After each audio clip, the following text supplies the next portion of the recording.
هيرونيفر حرف النهارده بيعبر عن صوت الكي. كي اللي هو بيمثل او شبيه بحرف الكاف في اللغه العربيه. طيب ده كان بيترسم ازاي في او الرمز الهيروغليفي بتاعه كان ايه؟ كان عباره عن القصعه فيها ايد، او القفه، لو انتوا عارفين القفه، او طبق بس بايد. هو مش فنجان لان هو ما كانش فيه فناجين يعني زمان، فهو كانه قصعه كده وفيها ايد. وطبعا الترانسليتريشن بتاعه هو حرف الكي.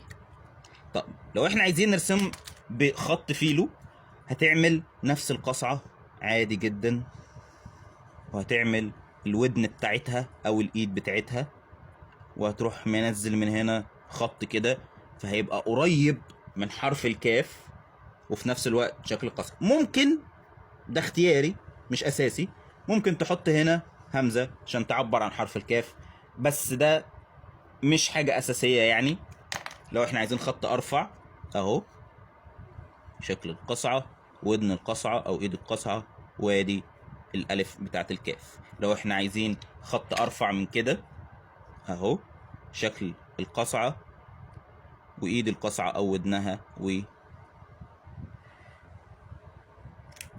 بس. ودي كانت حلقة النهاردة. متنسوش تعملوا لنا لايك وشير عشان ده فعلا بيساعد. تكتبوا لنا رأيكم في الكومنتات. إياو معاكي إم حاتم.